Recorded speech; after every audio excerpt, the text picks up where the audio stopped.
사람들은 저마다 살아가는 삶의 방식, 또 원리, 흔히 말하는 철학이 있습니다. 중요하게 생각하는 것을 중심으로 또 그 모든 삶의 시간이나 그런 노력과 열정이 쏟아지지요. 돈이 중요하게 생각하는 사람은 돈을 버는 것, 경제적인 그 활동을 위하여서 여러 가지로 노심초사하고 그것에 집중합니다. 그냥 하루하루 벌어서 하루하루 즐기며 살자 하는 그러한 즐김의 생각들을 중심으로 살아가는 사람들에게는 저축의 개념이 없습니다. 그래서 벌리는 대로 하고 싶은 대로 즐기면서 살아갑니다. 각자 인생을 살아가는 방식들이 대부분 다양합니다. 물론 많은 돈을 벌고 여유롭고 풍요롭게 살고 싶은 마음은 누구나 다 똑같겠지요. 그런데 우리 그리스도인들이 살아가는 삶의 방식, 원리, 비그리스도인들과는 좀 차이가 있습니다. 오늘 말씀을 통해서 하나님이 기뻐하시는 방식으로 살아간다는 것이 뭘까 함께 발견하는 시간이 되었으면 좋겠습니다. 오늘 함께 우리가 살펴보고자 하는 말씀은 바로 이 이스라엘 백성들이 하나님이 약속하신 가나안 땅에 처음 발을 내딛었을 때, 그때 이 이스라엘 땅, 하나님께서 주신 약속의 땅, 그 땅을 하나님께서는 어떠한 방식으로 살아가길 원하시는지 하는 내용이 나옵니다. 오늘 먼저 말씀을 보면 하나님께서 이스라엘 백성들에게 이제 첫 발을 내딛고 요단강을 건너와서 이 여리고 평지에 도달했을 때 이제 처음으로 접하는 곳이 여리고성이죠. 이 여리고성 앞에 있는 이 여리고 평지에서 하나님이 한 가지 명령을 하십니다. 그것은 할례를 행하라라는 것이죠. 오늘 본문 다 읽지는 않았지만 2절 중반에 보니까 그때에 너는 부싯돌로 칼을 만들어 이스라엘 자손들에게 다시 할례를 행하라. 여호수아에게 하나님께서 명령을 하십니다.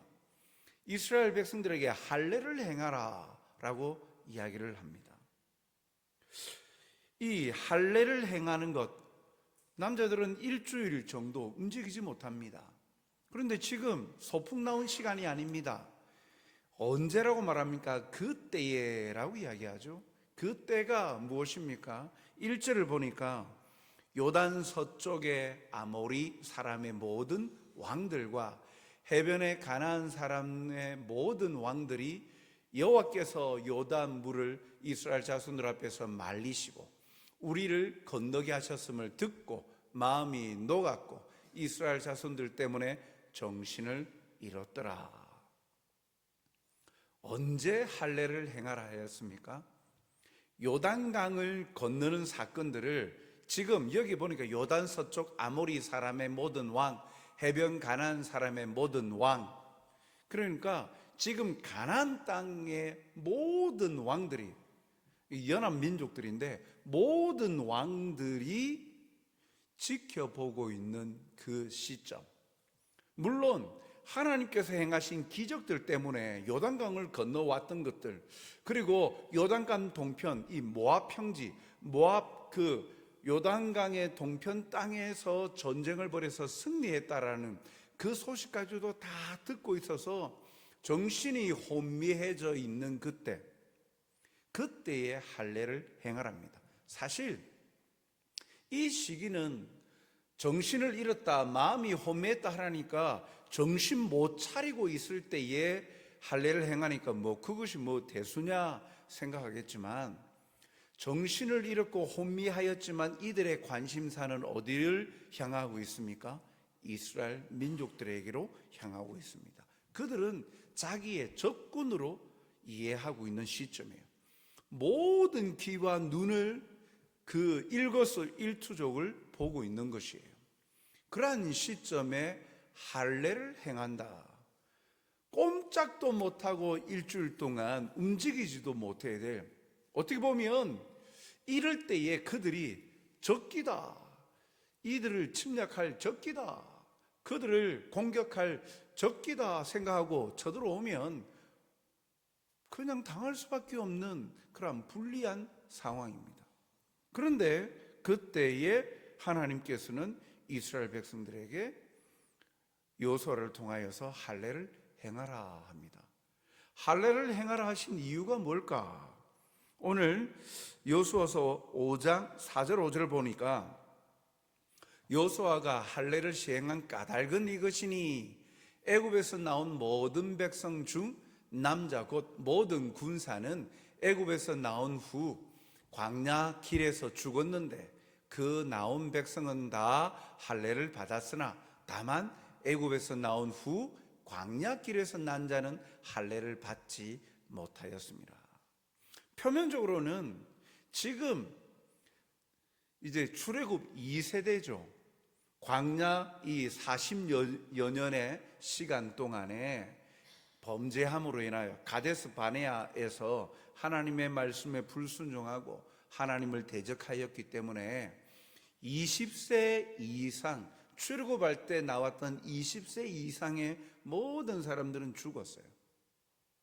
오늘 여호수아 갈렙 빼고는요. 그런데 그 이후에 이 광야 40여 년의 세월이 지난 다음에 지금 요단강을 건너왔는데 20세 이상 군대로서 싸움에 나갈 수 있는, 전쟁에 나갈 수 있는 사람들이 할례를 받지 못한 거예요. 광야 여정 가운데 태어났기 때문에. 그 표면적으로는 할례를 안 받았으니까 할례를 행하라라는 거예요. 그런데 이 할례는 이스라엘 백성들에게 대단히 중요한 상징적인 의미가 있습니다. 한마디로 말하면 너는 내 백성이라, 언약의 백성이다라는 징표예요. 할례 예식을 행하면서 너는 내가 책임질 나의 백성이라, 내가 언약 가운데 너를 낳았다, 약속 가운데 너를 낳았다, 나의 백성이다 라는 징표가 이 할례 예식 가운데 담겨 있는 거예요. 즉 이 할례는요, 이것을 통하여서 지금 가장 중요한 것이 무엇인지를 하나님께서 보여주시는 것이죠.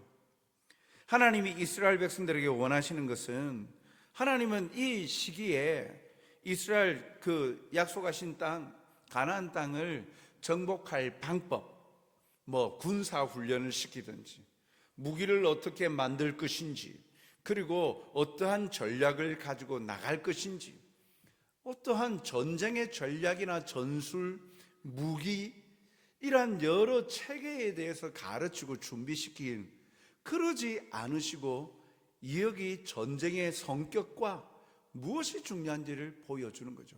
이 전쟁은 일반적인 세상의 전쟁 방법과는 다른 하나님이 하시는 전쟁이요, 그것보다 가장 중요한 것은 바로 자신의 약속을 상기시키는 거예요. 언약의 백성임을 보여주는 것이죠. 즉, 그래, 네가 바로 하나님의 언약의 백성이야, 하나님이 책임져 주는 내 백성이야 라는 사실을 깨닫게 하고 마음 깊이 새기게 하는 거예요. 그럼으로써 그들이 믿음으로 살기를 바라신 것입니다. 앞으로의 삶이 살아가는 방식의 원리는 믿음이라는 거예요. 약속으로 맺어진 관계 속에서 살아갈 것은 나를 믿는 믿음으로 너희가 살아가는 것이다. 앞으로 벌이는 전쟁도 그렇게 내가 이루어 갈 것이다 라는 것을 보여주는 것이죠. 이 원리는 오늘 우리에게도 동일합니다. 이 땅을 살아가는데 필요한 것들이 많이 있지만, 돈이나 건강이나 여러 가지 환경적인 요인들이나 기술, 직업 다 중요하지만 가장 중요한 것은 우리가 하나님의 약속, 하나님의 언약의 백성이라는 것, 하나님의 자녀라는 사실을 마음 깊이 되새기고 하나님의 자녀답게 믿음으로 살아야 한다는 것을 확신케 하는 것, 이것이 오늘 이 시대에도 우리에게 중요함을 가르쳐 주는 것입니다. 약속하신 땅을 주시는데 가장 먼저 준비되어야 될 것은 전쟁의 도구나 방법, 전술이 아니라 바로 하나님과의 관계, 하나님의 약속의 백성임을, 하나님께서는 그 약속하신 것들을 다 백성들에게 이루어 가신다라는 것, 그 하나님에 대한 신뢰와 믿음을 가지는 것이 제일 먼저 중요하고 준비되어져 있어야 됨을 가르쳐 주고 있죠. 그래서 약속을 상기시킵니다. 그래서 두 번째 명령하신 것이 유월절을 지키라라는 것입니다. 절기를 지키라는 겁니다. 지금 이스라엘 백성들은 산책 나온 길이 아닙니다. 자신들이 정착할 땅, 하나님이 약속하신 땅에 나왔어요. 그런데 그 땅에는 원주민들이 있습니다. 원래부터 살고 있었던 사람들이 있어요. 그 사람들과의 관계가 정리가 돼야 돼요. 그것이 정복 전쟁으로 나타납니다. 그런데 한가롭게 보여지는 절기를 지킵니다. 유월절. 유월절 절기는, 유월절에 원래 세 가지 음식을 먹죠. 그 어린 양의 고기와 쓴나물과 무교병을 먹습니다.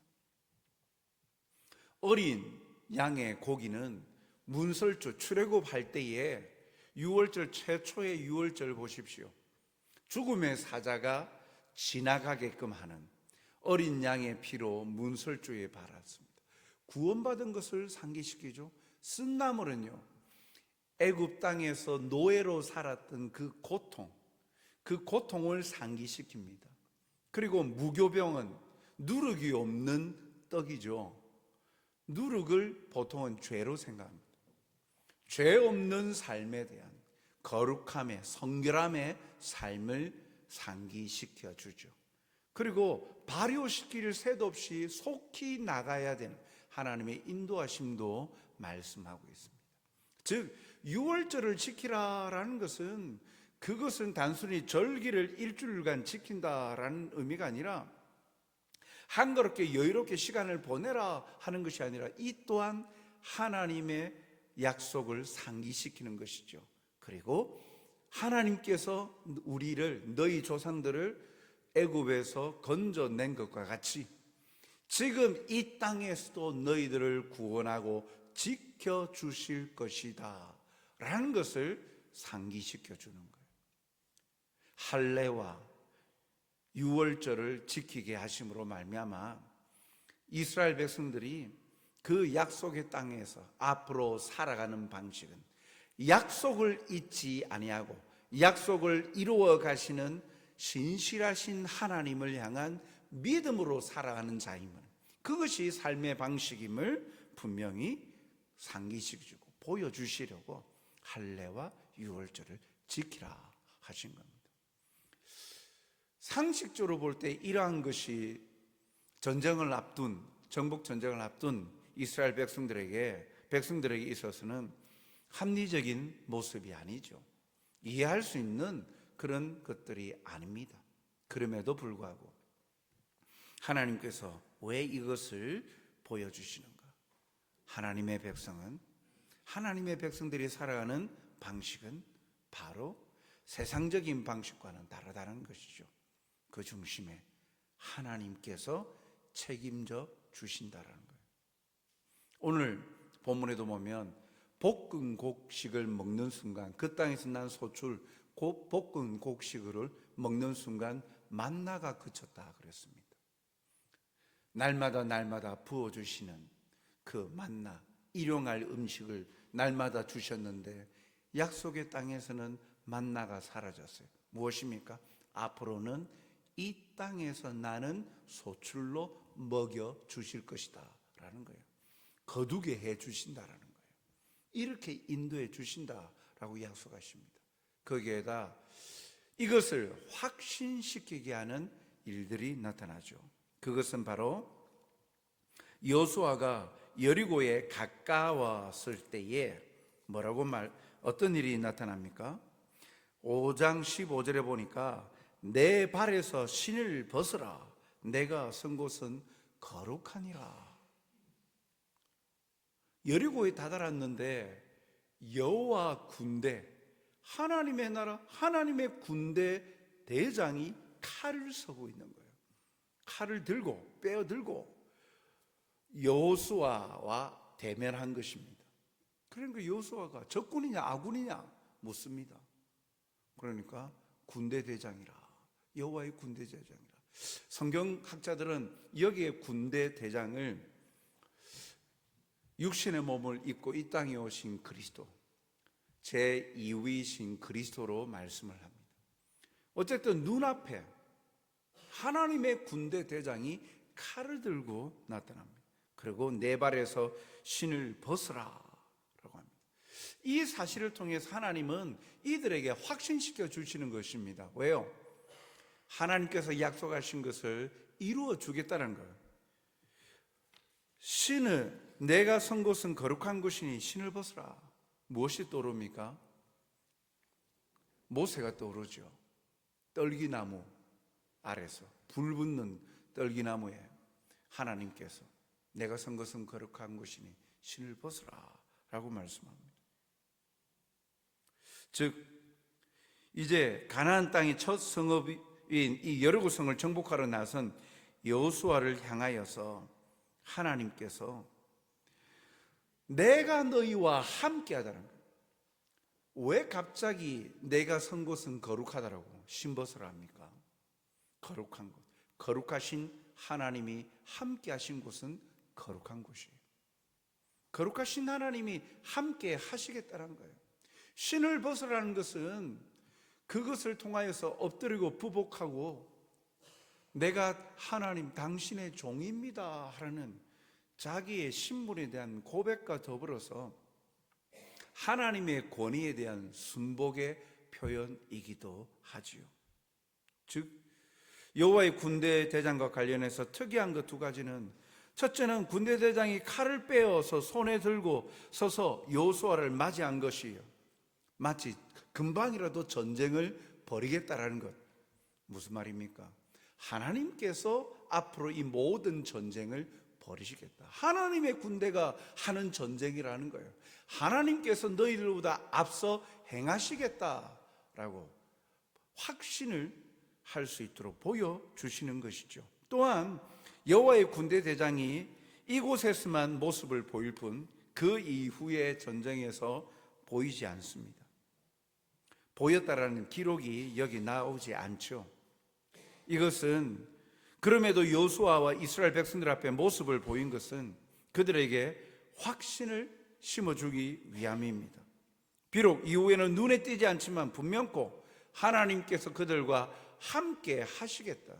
지금까지 너희를 이 자리로 이끌었고 유월절과 할례를 행하게 함으로 통하여서 내 약속을 기억나게 하고 그 약속을 내가 이제는 여호와의 군대 대장을 보여줌으로 말미암아 칼을 빼어든 여호와의 군대 대장의 모습을 보여줌으로 하나님께서 그 약속을 이루시고 그것을 반드시 성취하시겠다. 너희들에게 약속한 땅을 주시겠다라고 약속하시는 것이죠. 그것을 통해 확신케 해주고 있는 것입니다. 사랑하는 성도 여러분, 또 헌신 예배를 드리는 우리 바울의 회원 여러분, 오늘 이 사실을 통해서 먼저 우리가 기억할 것은 우리는 결코 혼자가 아니라는 사실입니다. 하나님이 함께 하신다라는 거예요. 이 사실을 기억하는 것이 참 중요합니다. 영이신 하나님, 성령께서 우리 가운데 내주하시지만 때때로 하나님의 임재하심과 함께 하심을 우리가 자각하지 못하고 살아갈 때 불안하고 염려, 초조, 또 걱정, 그것이 우리를 엄습해 올 때가 많습니다. 그러나 이스라엘 백성들 앞에 떡하니 여호와의 대장, 칼을 빼어든 여호와의 대장이 서면서 적군이냐 아군이냐 여호수아가 물 때 아니다. 아니라 나는 여호와의 군대 대장이라. 너희들과 함께하여 너희들보다 앞서 너희의 대적을 물리치고 약속하신 땅을 주려 함이라 하신 말씀 같이, 너는 혼자가 아니라 내가 너희와 함께하고 있노라. 너희 혼자 걸어가는 인생의 걸음이 아님을 우리에게 보여주시는 것이죠. 우리가 함께 하시는 하나님, 그 하나님은 항상 우리 편이 되어주시고 우리를 위해 일하시고 우리를 위해서 싸워주시는 것이죠. 그것을 우리에게 가르쳐 주십니다. 우리는 우리 자신의 힘이 아니라 함께 하시는 하나님의 능력을 힘입어 사는 자임을 또한 우리에게 가르쳐 줍니다. 신앙의 영역과 일상의 영역은 다르다. 그렇게 살아오십니까? 생각하십니까? 아니죠. 종교 영역에서만 하나님이 힘을 바라고, 그래서 마음에 안정감을 주고 6일 동안 일상의 삶에서는 하나님은 도무지 힘도 못 쓰시는 유약한 분이십니까? 아닙니다. 약속의 땅에 들어와 정복전쟁 여리고성 첫 번째 성을 향하여 나아가는 그에게 보여주셨듯 오늘도 우리의 일상에서도 하나님은 함께 하시고 우리보다 앞서 행하신다는 사실을 우리에게 가르쳐 주십니다. 그 하나님을 믿는 믿음으로 살아가는 것, 그것이 우리가 이 땅에서 살아가는 우리의 하나님이 기뻐하시는 삶의 방식이요, 우리가 승리하고 누리게 하시는 하나님의 마음인 것이죠. 이것이 그리스도인이 살아가는 방식입니다. 결코 쉬운 일은 아니지만 우리는 그렇게 살아가기로 결단해야 합니다. 때로 어려움도 있지만 그러나 그 가운데 하나님은 살아서 우리와 함께 하시고 우리를 위해서 일하시고 도와주심을 우리는 믿습니다. 우리가 혼자가 아니라 하나님이 함께 하시는 길이기 때문이죠. 아직도 사회의 현장에서 가족들을 또 봉양하고 또 그 일들을 또 무게 가운데 가장의 무게로 살아가시는 여러분들,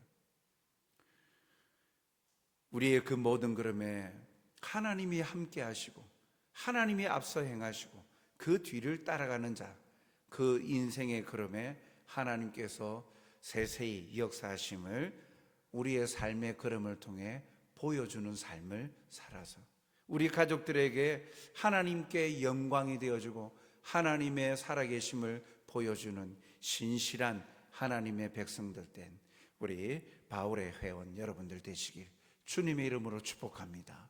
그리고 매 순간 그것을 경험하며 살아가시는 성도들이 되시길 주님의 이름으로 축복합니다. 사랑과 자비가 풍성하신 아버지 하나님, 오늘도 하나님이 기뻐하시는 방식으로 살아가는 하나님의 신실한 백성들이 되길 소원합니다. 하나님의 나라를 꿈꾸며 살아가는 자, 또 오늘도 살게 하시고 또 누리게 하시는 하나님의 그 놀라운 은혜를 경험하며 살게 하여 주시옵소서. 그리하여 우리를 향하신 하나님의 계획하심이 또 우리가 믿음으로 살아가는 모든 자들에게 그 약속의 계획하심들을 발견하고 또 그것을 매 순간 누림으로 말미암아 확신 가운데 살도록 인도하여 주시옵소서. 그냥 주상적인 개념의 하나님이 아니라 일상의 삶에서 우리를 채우시고 도우시는 하나님의 역사하심을 맛보는 자들이 되게 주여 도와 주시옵소서. 오늘도 온전히 그러한 믿음으로 우리가 모든 삶의 또 어려움 속에서도 승리하고 이겨내고 일어설 수 있는 힘과 용기를 더하여 주시옵소서. 감사하오며 예수님 이름으로 기도하옵나이다. 아멘.